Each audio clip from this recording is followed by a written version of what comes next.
औज़ुबिल्लाहि मिनश्शैतानिर्रजीम बिस्मिल्लाहिर्रहमानिर्रहीम। अल्लाह जल्ले शानहू दे नाम दे नाल अल्हम्दुलिल्लाहि रब्बिल आलमीन वल आक़िबतुल मुत्तक़ीन अस्सलातु वस्सलामु अला रसूलिल करीम। दोस्तों अस्सलाम वालेकुम। मैं हाज़िर doctor Nasir Kahlon CNP news तो। दोस्तों कल एक टॉपिक शुरू किया जिस शैतान हिप्नोटिज्म इंसान जिन वगैरह वगैरह उनकी गल चल रही सी और उसे ਨੂੰ ਹੀ ਅੱਜ ਕੰਟੀਨਿਊ ਕਰਾਂਗੇ। ਦੂਸਰਾ ਹਿੱਸਾ ਉਹਦਾ ਜਾਦੂ ਕੀ ਹੈ। ਤੁਸੀਂ ਦੇਖਿਆ ਹੋਣਾ ਸਾਡੇ ਮੁਆਸ਼ਰੇ ਦੇ ਵਿੱਚ ਖੁਸੂਸਨ ਇੰਡੀਆ ਪਾਕਿਸਤਾਨ ਦੇ ਅੰਦਰ ਔਰ ਅਫਰੀਕਾ ਦੇ ਅੰਦਰ ਦੋ ਮੁਲਕਾਂ ਦੇ ਅੰਦਰ ਜਾਂ ਦੋ ਬਰੇ ਆਜ਼ਮ ਲਗਾ ਲਓ ਜਾਂ ਤੁਸੀਂ ਇਲਾਕੇ ਲਗਾ ਲਓ ਜਿਨ੍ਹਾਂ 'ਚ ਜਾਦੂ ਦਾ ਆਮ ਕਨਸੈਪਟ ਸੀ। ਇਹਦੀ ਇਬਤਦਾ ਅਗਰਚੇ ਯਹੂਦੀਆਂ ਤੋਂ ਸ਼ੁਰੂ ਹੋਈ ਆ ਜਿਹਨੂੰ ਕਬਾਲਾ ਕਹਿੰਦੇ ਸੀ। ਕਬਾਲਾ ਅੱਜ ਵੀ ਬੜਾ ਮਸ਼ਹੂਰ ਹੈ ਇਹਨਾਂ ਦੇ ਔਰ ਇਹ ਕਿਹਾ ਜਾਂਦਾ ਕਿ ਉਹਨਾਂ ਦੇ ਯਹੂਦੀਆਂ ਦੇ ਜਿੰਨੇ ਵੀ ਅਜੇ ਵੀ ਪ੍ਰੋਡਕਟ ਬਣਦੇ ਨੇ ਉਹਦੇ ਤੇ ਉਹ ਜਾਦੂ ਕਰਕੇ ਤੇ ਮਾਰਕੀਟ 'ਚ ਵੇਚਦੇ ਨੇ। ਮਸਲਨ ਬਲੈਕ ਵਾਟਰ ਹੋ ਗਿਆ ਜਾਂ GX ਹੋ ਗਿਆ ਔਰ ਆਮ ਤੌਰ ਤੇ ਕਿਹਾ ਜਾਂਦਾ ਕਿ ਉਹਨਾਂ ਦੇ ਪ੍ਰੋਡਕਟ ਜਿੰਨੇ ਵੀ ਨੇ ਉਹਦੇ ਉੱਤੇ ਉਹ ਜਾਦੂ ਕਰਕੇ ਮਾਰਕੀਟ 'ਚ ਵੇਚਦੇ ਨੇ ਤਾਂ ਕਿ ਉਹ ਲੋਕਾਂ ਦੇ ਉੱਤੇ ਆਪਣੇ ਉਹਨਾਂ ਦਾ ਦੀਨ ਜਾਂ ਮਜ਼ਹਬ ਜਾਂ ਉਹਨਾਂ ਦੇ ਆਪਣੇ ਮਾਮਲਾਤ ਜਿਹੜੇ ਆ ਉਹਨਾਂ ਦੀ ਛਾਪ ਲੱਗੀ ਰਹੇ। ਦੋਸਤੋ दूसरा ਜਿਹੜਾ ਜਾਦੂ ਦਾ ਹੈ ਨਾ ਗੜ ਉਹ ਹੈ ਆਪਣਾ ਅਫਰੀਕਾ ਦੇ ਵਿੱਚ। ਤੁਸੀਂ ਦੇਖਿਆ ਹੋਣਾ ਅਫਰੀਕਾ ਦੇ ਵਿੱਚ ਹਬਸ਼ੀ ਉਹਨਾਂ ਦੇ ਵਿੱਚ ਬੜਾ ਜਾਦੂ ਕਰਨ ਦਾ ਬੜਾ ਰਿਵਾਜ ਸੀ। ਜਿਸ ਤਰ੍ਹਾਂ ਇਹਦੀ ਤਾਰੀਖ ਅਗਰ ਦੇਖੀਏ ਤਾਰੀਖ ਬਹੁਤ ਪੁਰਾਣੀ ਜਾਂਦੀ ਆ ਕਿ ਜਿਹੜਾ ਹੈ ਸੀ ਬਾਬਲ ਦੇ ਵਿੱਚ ਬਾਕਾਇਦਾ ਦੁਕਾਨਾਂ ਬਣੀਆਂ ਹੁੰਦੀਆਂ ਸੀਗੀਆਂ ਔਰ ਬਹੁਤ ਬੜੀ ਮਾਰਕੀਟ ਬਣੀ ਸੀ ਜਾਦੂ ਕਰਨ ਵਾਲਿਆਂ ਦੀ ਜਿਹਦੇ 'ਚ ਲੋਕ ਬੈਠ ਕੇ ਲੋਕਾਂ ਨੂੰ ਜਾਦੂ ਕਰਦੇ ਸੀ। ਔਰ ਕੁਰਾਨ 'ਚ ਵੀ ਤਜ਼ਕਰਾ ਆਉਂਦਾ ਸੂਰਾ ਬਕਰਾ ਦੇ ਵਿੱਚ ਇਹਦਾ ਤਜ਼ਕਰਾ ਆਉਂਦਾ ਕਿ ਉਹਦੇ ਵਿੱਚ ਆਪਣੇ ਬਾਬਲ ਦੇ ਅੰਦਰ ਹਾਰੂਤ ਮਾਰੂਤ ਫਰਿਸ਼ਤੇ ਦੋ ਅੱਲਾਹ ਤਾਲਾ ਨੇ ਭੇਜੇ ਸੀ। ਕਿਉਂਕਿ ਕੁਝ ਉਹਦੇ ਪਿੱਛੇ ਜਿਹੜੀ ਹਿਸਟਰੀ ਕਹੀ ਜਾਂਦੀ ਹੈ ਨਾ ਉਹ ਇਹ ਹੈ ਕਿ ਸ਼ਾਇਦ ਫਰਿਸ਼ਤਿਆਂ ਨੇ ਕਿਤੇ ਇਹ ਥੋੜਾ ਜਿਹਾ ਗੱਲ ਕੀਤੀ ਕਿ ਦੇਖੋ ਜੀ ਇਨਸਾਨ ਜਿਹੜਾ ਨਾ ਉਹ ਦੁਨੀਆ ਦੇ ਵਿੱਚ ਜਾ ਕੇ ਪਾਗਲ ਹੋ ਜਾਂਦਾ, ਦੁਨੀਆ ਦੇ ਵਿੱਚ ਜਾ ਕੇ ਦੁਨੀਆ 'ਚ ਖੁੱਭ ਜਾਂਦਾ, ਦੁਨੀਆ ਦੇ ਵਿੱਚ ਜਾ ਕੇ ਉਹ ਔਰਤਾਂ ਦੇ ਵਿੱਚ ਜਾਂ ਦੁਨੀਆਦਾਰੀ 'ਚ ਖੁੱਭ ਜਾਂਦਾ।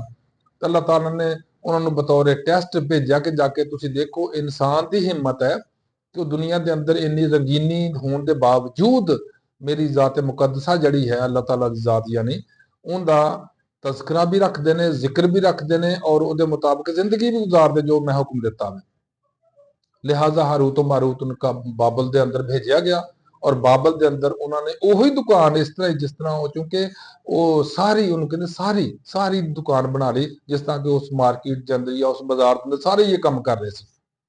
ਔਰ ਉਹ ਜਿਹਨੂੰ ਜਾਦੂ ਕਰਕੇ ਦਿੰਦੇ ਸੀ ਜਾਂ ਜੋ ਜਾਦੂ ਦੇ ਕਲਮਾਤ ਦੱਸਦੇ ਸੀ ਜਾਂ ਪੜ੍ਹਦੇ ਸਨ ਉਸ ਤੋਂ ਪਹਿਲੇ ਉਹ ਕਹਿ ਦਿੰਦੇ ਸੀ ਕਿ ਇਹ ਬਈ ਅਸੀਂ ਤੇ ਇੱਕ ਫਿਤਨੇ ਦੇ ਤੌਰ ਤੇ ਅਜ਼ਮਾਇਸ਼ ਦੇ ਤੌਰ ਤੇ ਦੁਨੀਆ 'ਚ ਆਏ ਹਾਂ ਔਰ ਅਜ਼ਮਾਇਸ਼ ਦੇ ਤੌਰ ਤੇ ਤੁਹਾਨੂੰ ਦੱਸ ਰਹੇ ਹਾਂ ਕਿ ਇਹ ਅੱਛਾ ਕੰਮ ਨਹੀਂ ਹੈ, ਇਹ ਤੋਂ ਬਚਣਾ ਚਾਹੀਦਾ। ਔਰ ਉਹ ਜਿੰਨੇ ਬਾਬਲ ਦੇ ਅੰਦਰ ਹੈ ਸਨ ਸਾਹਰ ਜਾਂ ਜਾਦੂਗਰ ਲੋਕ ਸਨ ਉਹਨਾਂ ਦਾ ਸਭ ਤੋਂ ਜ਼ਿਆਦਾ ਕੰਮ ਕਿਸ 'ਚ ਚੱਲਦਾ ਸੀ ਕਿ ਮੀਆਂ ਬੀਵੀ ਵਿੱਚ ਤਫਰੀਕ ਕਰਾਉਣੀ, ਮੀਆਂ ਬੀਵੀ ਦੀ ਲੜਾਈ ਕਰਾਉਣੀ, ਮੀਆਂ ਬੀਵੀ ਨੂੰ ਅਲੱਗਾ ਕਰਾਉਣਾ ਜਾਂ ਔਰਤਾਂ ਔਰ ਮਰਦਾਂ ਦੇ ਜੋ ਮਾਮਲਾਤ ਚੱਲਦੇ ਨੇ ਇਸ ਤਰ੍ਹਾਂ ਦੇ ਮਾਮਲਾਤ ਸੀ। ਤੁਸੀਂ ਦੇਖਿਆ ਹੋਣਾ ਕਿ ਇਸੇ ਤਰ੍ਹਾਂ ਜਾਦੂ ਅਜੇ ਵੀ ਜਾਦੂਗਰ ਤੁਸੀਂ ਬਹੁਤ ਮਸ਼ਹੂਰ ਦੇਖੋਗੇ। ਆਮ ਤੌਰ ਤੇ ਫੇਸਬੁੱਕ ਤੇ ਆ ਰਿਹਾ ਹੁੰਦਾ ਫਲਾਣਾ ਮਸੀਹ ਟਮਕਾਣਾ ਮਸੀਹ ਤੇ ਫਲਾਣਾ ਬਾਬਾ ਤੇ ਟਮਕਾਣਾ ਬਾਬਾ, ਕਾਲਾ ਜਾਦੂ ਤੇ ਜਾਦੂ ਦਾ ਤੋੜ ਤੇ ਫਲਾਣਾ ਟਮਕਾਣ। ਇਹ ਐਸੀ ਬੇਵਕੂਫ ਦੁਨੀਆ ਸਾਡੀ ਇਹ ਉਹਨਾਂ ਨੂੰ ਜਿਨ੍ਹਾਂ ਨੂੰ ਕੱਖ ਨਹੀਂ ਆਉਂਦਾ ਉਹਨਾਂ ਨੂੰ ਮੰਨ ਲੈਂਦੇ ਨੇ, ਸਾਰ ਮੰਨ ਕੇ ਉਹਨਾਂ ਦੇ ਪਿੱਛੇ ਪਿੱਛੇ ਤਰਲੇ ਕਰਦੇ ਫਿਰ ਨਾਲੇ ਪੈਸੇ ਵੀ ਦਿੰਦੇ ਨੇ ਔਰ ਨਾਲੇ ਖੁਦਾ ਦੇ ਹਕਾਮਾਤ ਦੀ ਖਿਲਾਫਵਰਜ਼ੀ ਵੀ ਕਰਦੇ ਨੇ ਔਰ ਅੱਲਾਹ ਤਾਲਾ ਨੂੰ ਬੜੀ ਨਾਪਸੰਦੀਦਾ ਚੀਜ਼ ਹੈ ਜਾਦੂ ਕਰਨਾ ਔਰ ਕਰਵਾਉਣਾ। ਮੇਰੇ ਨਬੀ ਸੱਲੱਲਾਹੁ अलैहि वसल्लम ਨੇ ਵੀ ਇਹਨਾਂ ਨੂੰ ਬਹੁਤ ਹੀ ਨਾਪਸੰਦ ਫਰਮਾਇਆ ਸੀ ਕਿ ਇਹ ਲੋਕ ਜਿਹੜੇ ਜਾਦੂ ਕਰਦੇ ਨੇ ਜਾਂ ਜਾਦੂ ਕਰਵਾਉਂਦੇ ਨੇ। ਤੁਸੀਂ ਸੂਰਾ ਫਲਕ ਨਾਸ ਪੜ੍ਹ ਕੇ ਦੇਖੋ ਨਾ ਉਹਦੇ 'ਚ ਵੀ ਇਹਨੂੰ ਬੜਾ ਬੁਰਾ ਕਿਹਾ ਗਿਆ। ਬਹਰਹਾਲ ਲੇਕਿਨ ਇਹ ਬੇਵਕੂਫੀ ਜਿਹੜੀ ਆ ਇਨਸਾਨ ਸਾਡੇ ਖੁਸੂਸਨ ਸਾਡੇ ਇਸ ਇਲਾਕੇ 'ਚ ਇਹ ਬਹੁਤ ਆਮ ਆ ਔਰ ਬਾਬਲ 'ਚ ਵੀ ਸ਼ਾਇਦ ਇਹੀ ਸੀਗੀ, ਅਫਰੀਕਾ 'ਚ ਵੀ ਸ਼ਾਇਦ ਇਹੀ ਆ। ਲੇਕਿਨ ਜਿੰਨੇ ਪੜ੍ਹੇ ਲਿਖੇ ਵੈਸਟਰਨ ਕੰਟਰੀ ਮਗਰਬੀ ਮੁਲਕ ਨੇ, ਪੜ੍ਹੇ ਲਿਖੇ ਨੇ, ਐਡਵਾਂਸ ਨੇ, ਉਹਨਾਂ 'ਚ ਨਾ ਜਾਦੂ ਦਾ, ਨਾ ਟੂਣੇ ਦਾ, ਨਾ ਜਿੰਨ ਦਾ, ਨਾ ਭੂਤ ਦਾ, ਨਾ ਕੋਈ ਕਾਲੇ ਜਾਦੂ ਦਾ, ਕੋਈ ਇਹਨਾਂ ਦਾ ਨਹੀਂ ਹੈ ਮਾਮਲਾਤ। ਅੱਛਾ ਤੁਸੀਂ ਇਹ ਦੇਖੋ ਆਪਣੇ ਤਾਰਕ ਇਸਮਾਈਲ ਸਾਗਰ ਸਾਹਿਬ ਫੌਤ ਹੋ ਗਏ ਨੇ, ਅੱਲਾਹ ਤਾਲਾ ਉਹਨਾਂ ਨੂੰ ਜੰਨਤ ਨਸੀਬ ਫਰਮਾਏ। ਬੜੇ ਅੱਛੇ ਉਹਨਾਂ ਅਥਰ ਸਨ और बड़िया अच्छिया उन्होंने किताबां लिखिया जिन्हां च एक है सी उन्हां दी कि मैं एक जसूस था। ਅਗਰ ਕਿਸੇ ਦੋਸਤ ਨੇ ਨਹੀਂ ਪੜ੍ਹੀ ਨਾ, ਤਾਂ ਉਹ ਪੜ੍ਹਿਓ ਜ਼ਰੂਰ। ਬੜੀ ਮਜ਼ੇਦਾਰ ਕਿਤਾਬ ਆ ਕਿ ਇੰਡੀਆ 'ਚੋਂ ਜਾ ਕੇ ਕਿਸ ਤਰ੍ਹਾਂ ਜਾਸੂਸੀ ਕੀਤੀ। ਉਹ ਪੂਰੀ ਦਾਸਤਾਨ ਉੱਤੇ ਲਿਖੀ ਹੈ, ਬੜੇ ਖੂਬਸੂਰਤ ਅੰਦਾਜ਼, ਬੜੇ ਪਿਆਰੇ ਅੰਦਾਜ਼ 'ਚ ਲਿਖੀ ਹੈ।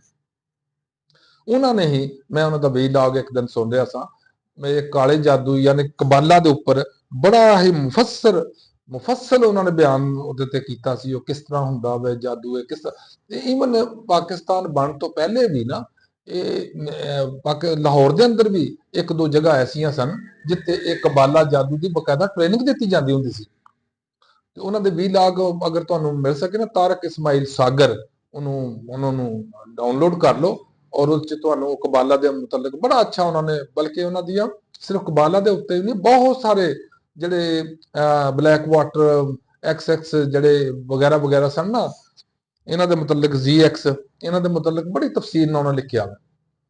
ਦੋਸਤੋ, ਹੁਣ ਥੋੜਾ ਜਿਹਾ ਇਹਨੂੰ ਅੱਗੇ ਲੈ ਕੇ ਚੱਲਦੇ ਆ ਕਿ ਜਾਦੂ ਹੈ ਕੀ ਆ, ਜਾਦੂ ਕਰਦੇ ਕੀ ਨੇ।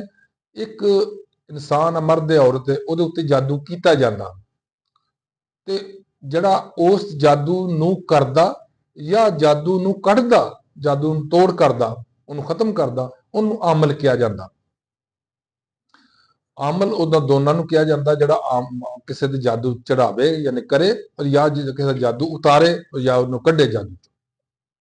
ਔਰ ਜਿਹਦੇ ਉੱਤੇ ਜਾਦੂ ਕੀਤਾ ਜਾਂਦਾ ਉਹਨੂੰ ਸਾਹਰਜ਼ਦਾ ਕਿਹਾ ਜਾਂਦਾ ਕਿ ਉੱਤੇ ਜਾਦੂ ਹੋ ਗਿਆ। ਅੱਛਾ, ਜਦੋਂ ਜਾਦੂ ਦੇ ਵਿੱਚ, ਜਾਂ ਜਿਸ ਤਰ੍ਹਾਂ ਮੈਂ ਕੱਲ ਦੱਸਿਆ ਹੈ, ਇੱਕ ਮਸਾਨ ਲਫ਼ਜ਼ ਹੁੰਦਾ ਕਿ ਉਹ ਜਦੋਂ ਜਿਹਦੇ ਉੱਤੇ ਜਾਦੂ ਕੀਤਾ ਜਾਂਦਾ ਨਾ, ਜਦੋਂ ਆਮਲ ਉਹਦੇ ਨਾਲ ਗੱਲਾਂ ਕਰਦਾ, ਉਹ ਇਨਸਾਨ ਜਿਹੜਾ ਜਾਂ ਮਰੀਜ਼ ਜਿਹੜਾ ਵੇ, ਉਹ ਇਸ ਤਰ੍ਹਾਂ ਬੋਲਦਾ ਜਿਸ ਤਰ੍ਹਾਂ ਉਹਦੇ ਵਿੱਚ ਕੋਈ ਹੋਰ ਕੋਈ ਹਸਤੀ ਜਾਂ ਕੋਈ ਜਿੰਨ ਜਾਂ ਭੂਤ ਜਾਂ ਮਸਾਨ ਕੋਈ ਬੋਲ ਰਿਹਾ ਵੇ। ਔਰ ਉਹ ਜੋ ਵੀ ਕਹਿੰਦਾ, ਆਮਲ ਇਹ ਕਹਿੰਦਾ ਕਿ ਇਹ ਨਹੀਂ ਬੋਲ ਰਿਹਾ, ਬਲਕਿ ਇਹ ਉਹਦੇ ਅੰਦਰ ਬੋਲ ਰਿਹਾ। ਉਹਨੂੰ ਕਿਹਾ ਜਾਂਦਾ ਵਾ ਮੁਅੱਕਲ। ਜਿਹੜਾ ਬੋਲ ਰਿਹਾ ਹੁੰਦਾ ਮੁਅੱਕਲ, ਜਿਹੜਾ ਸਹਿਰਜ਼ਦਾ ਹੁੰਦਾ ਉਹ ਇਨਸਾਨ ਹੁੰਦਾ, ਆਮ ਜਿਹੜਾ ਬਿਮਾਰ ਹੁੰਦਾ, ਜਿੱਤੇ ਜਾਦੂ ਕੀਤਾ ਜਾਂਦਾ। ਔਰ ਇਹ ਜਦੋਂ ਜਾਦੂ ਤੋੜਦੇ ਨੇ ਜਾਂ ਜਾਦੂ ਕਰਦੇ ਨੇ, ਉਹਨਾਂ ਇੱਕ ਮੁਖਤਲਿਫ ਤਰੀਕਾ ਵੇ। ਜਿਹੜੇ ਕਰਦੇ ਨੇ ਉਹ ਇਹ ਕਰਦੇ ਨੇ ਕਿ ਆਪਣੇ ਕੋਈ ਸੂਈਆਂ ਚਬੋਈਆਂ, ਕੋਈ ਢਾਂਚਾ ਬਣਾਇਆ, ਕਿਸੇ ਦਾ ਬੁੱਤ ਬਣਾਇਆ ਵਗੈਰਾ ਵਗੈਰਾ, ਉਹ 'ਚ ਕਿਸੇ ਦੇ ਬਾਲ ਲੈ ਲੈਂਦੇ ਨੇ, ਕਿਸੇ ਦੇ ਕੋਈ ਚੀਜ਼ ਲੈ ਲੈਂਦੇ ਆ, ਕਿਸੇ ਦੀ ਕੰਘੀ। ਜਿਸ ਤਰ੍ਹਾਂ ਨਬੀ ਸੱਲੱਲਾਹੁ ਅਲੈਹਿ ਵਸੱਲਮ ਦੇ ਮੁਤਲਕ ਤਾਰੀਖ ਜਿਹੜੀ ਗੱਲ ਆਈ ਆ ਕਿ ਉਹਨਾਂ ਤੇ ਇੱਕ ਯਹੂਦੀ ਨੇ ਜਾਦੂ ਕੀਤਾ ਸੀਗਾ, ਬਲਕਿ ਉਸ ਤੋਂ ਪਹਿਲੇ ਵੀ ਬੜੀਆਂ ਕੋਸ਼ਿਸ਼ ਕੀਤੀ ਸੀ, ਲੇਕਿਨ ਉਹ ਨਹੀਂ ਸੀ ਉਹਨਾਂ ਤੇ ਅਸਰ ਹੁੰਦਾ। ਇਹ ਇੱਕ ਜਾਦੂ ਦਾ ਥੋੜਾ ਜਿਹਾ ਬੜਾ ਮਾਮੂਲੀ ਜਿਹਾ ਅਸਰ ਹੋਇਆ ਸੀ, ਤੇ ਉਹਦੇ ਵਾਸਤੇ ਅੱਲਾਹ ਤਾਲਾ ਜੱਲੇ ਸ਼ਾਨਹੂ ਨੇ ਮੁਅੱਜ਼ਤੈਨ ਸੂਰਾ ਫਲਕ ਸੂਰਾ ਨਾਸ ਦੇ ਮੁਤਲਕ ਫਰਮਾਇਆ ਸੀ। ਜਿਬਰਾਈਲ अलैहिस्सलाम ਆਏ, ਤਸ਼ਰੀਫ ਲਿਆਏ, ਉਹਨਾਂ ਹਜ਼ੂਰ ਸੱਲੱਲਾਹੁ ਅਲੈਹਿ ਵਸੱਲਮ ਨੇ ਫਰਮਾਇਆ ਕਿ ਤੁਸੀਂ ਨਾ ਹਜ਼ਰਤ ਜੀ ਇਹ ਦੋਨਾਂ ਦਾ ਤਜ਼ਕਰਾ ਕਰੋ, ਔਰ ਫਲਾਂ ਕੂਏ ਦੇ ਅੰਦਰ ਫਲਾਂ ਬੰਦੇ ਨੇ ਤੁਹਾਡੇ ਤੇ ਜਾਦੂ ਕੀਤਾ ਵੇ, ਉਹ 'ਚ ਉਹਨੇ ਸੂਈਆਂ ਲਗਾ ਕੇ ਇਹ ਕਰਕੇ, ਉਹ ਪੂਰੀ ਤਫਸੀਲ 'ਚ ਮਤਲਬ ਜਿਸ ਤਰ੍ਹਾਂ ਸੀ ਉਹ ਜਿਬਰਾਈਲ अलैहिस्सलाम ਦੱਸਿਆ। ਔਰ ਫਿਰ ਉਸ ਕੂਏ ਦੇ ਅੰਦਰੋਂ ਉਹਨੂੰ ਕੱਢਿਆ ਗਿਆ, ਫਿਰ ਉਹਦਾ ਤੋੜ ਕੀਤਾ ਗਿਆ ਫਲਕ ਨਾਸ ਪੜ੍ਹ ਕੇ ਵੀ, ਔਰ ਦੂਸਰਾ ਜੋ ਵੀ ਮੌਜੂਦਾ ਮੁਰੱਬਜ ਤਰੀਕਾ ਸੀ ਉਹਦੇ ਮੁਤਾਬਿਕ। ਲੇਕਿਨ ਅਗਰ ਅਸੀਂ ਕੁਰਾਨ ਮਜੀਦ ਦੇ ਆਖਰੀ 2 ਸੂਰਤਾਂ ਹੀ ਪੜ੍ਹਦੇ ਰਹੀਏ ਨਾ, ਇਹਦੇ ਨਾਲ ਨਾ ਜਾਦੂ ਦਾ ਅਸਰ ਇਨਸਾਨ ਤੇ ਹੁੰਦਾ, ਨਾ ਜਾਦੂ ਉਹਦੇ ਤੇ ਸਹਿਰਜ਼ਦਾ ਉਹ ਇਨਸਾਨ ਹੁੰਦਾ ਵੇ। ਤੇ ਆਮਲ ਜਾਦੂ ਕਰਦਾ ਵੀ ਆ, ਜਾਦੂ ਤੋਂ ਖਤਮ ਵੀ ਕਰਦਾ। ਔਰ ਮੁਅੱਕਲ ਉਹਨੂੰ ਕਹਿੰਦੇ ਜਿਹੜਾ ਉਹਦੇ ਅੰਦਰ ਮਰੀਜ਼ ਦੇ ਬੋਲ ਰਿਹਾ ਹੁੰਦਾ, ਉਹ ਦੱਸ ਰਿਹਾ ਹੁੰਦਾ ਕਿ ਮੈਂ ਕਿਸ ਤਰ੍ਹਾਂ ਜਾਵਾਂਗਾ, ਉਹਦੀ ਨਿਸ਼ਾਨੀਆਂ ਦੱਸੇਗਾ ਕਿ ਮੈਂ ਇਹ ਕਰਾਂਗਾ ਤੇ ਇਹ ਕਰਾਂ। ਲੇਕਿਨ ਇਹ 'ਚ ਬਹੁਤ ਬੜਾ ਫਰਾਡ ਆ ਕਿ ਸਾਡੇ ਮੁਲਕ 'ਚ ਖਸੂਸਨ ਬੜਾ ਫਰਾਡ ਹੋ ਰਿਹਾ ਕਿ ਨਫਸਿਆਤੀ ਤੌਰ ਤੇ ਲੋਕ ਇੰਨੇ ਕਮਜ਼ੋਰ ਨੇ, ਉਹਨੂੰ ਬੜੇ ਪੁੱਠੀਆਂ ਸਿੱਧੀਆਂ ਲੋਕਾਂ ਤਰਕੀਬਾਂ ਦਿੱਤੀਆਂ ਜਾਂਦੀਆਂ ਨੇ ਰਿਸ਼ਤੇ ਕਰਾਉਣ ਵਾਸਤੇ, ਰਿਸ਼ਤੇ ਤੋੜਨ ਵਾਸਤੇ ਵਗੈਰਾ ਵਗੈਰਾ, ਤੇ ਇਹ ਬੜਾ ਗਲਤ ਇਸਤੇਮਾਲ ਹੁੰਦਾ। ਇਸੇ ਵਾਸਤੇ ਅੱਲਾਹ ਤਾਲਾ ਜੱਲੇ ਸ਼ਾਨਹੂ ਨੇ ਇਹਨੂੰ ਮਨਾ ਫਰਮਾਇਆ ਹੈ, ਔਰ ਨਬੀ ਸੱਲੱਲਾਹੁ ਅਲੈਹਿ ਵਸੱਲਮ ਨੇ ਬਹੁਤ ਬੁਰਾ ਇਹਨਾਂ ਨੂੰ ਸਮਝਿਆ ਕਿ ਜਿਹੜੇ ਜਾਦੂ ਕਰਦੇ ਨੇ ਜਾਂ ਕਰਾਉਂਦੇ ਨੇ। ਔਰ ਇਹਦੇ ਬਕਾਇਦਾ 2 ਸੂਰਤਾਂ ਨਾਜ਼ਲ ਹੋਈਆਂ ਨੇ ਜਿਹਦੇ ਵਿੱਚ ਇਹਨਾਂ ਨੂੰ ਮਮਨੂ ਕਰਾਰ ਦਿੱਤਾ ਗਿਆ। ਅੱਲਾਹ ਤਾਲਾ ਸਾਨੂੰ ਇਸ ਤੋਂ ਬਚਣ ਦੀ ਤੌਫੀਕ ਅਤਾ ਫਰਮਾਏ, ਔਰ ਸਭ ਦੋਸਤਾਂ ਨੂੰ ਇਸ ਤੋਂ ਅਮਲ ਨਾ ਕਰਨ ਦੀ ਤੌਫੀਕ ਅਤਾ ਫਰਮਾਏ, ਤਾਂ ਕਿ ਅਸੀਂ ਅੱਲਾਹ ਤਾਲਾ ਦੇ ਅਹਿਕਾਮਾਤ ਦੇ ਮੁਤਾਬਿਕ ਜ਼ਿੰਦਗੀ ਗੁਜ਼ਾਰ ਸਕੀਏ। ਅੱਲਾਹ ਹਾਫਿਜ਼, अस्सलाम वालेकुम।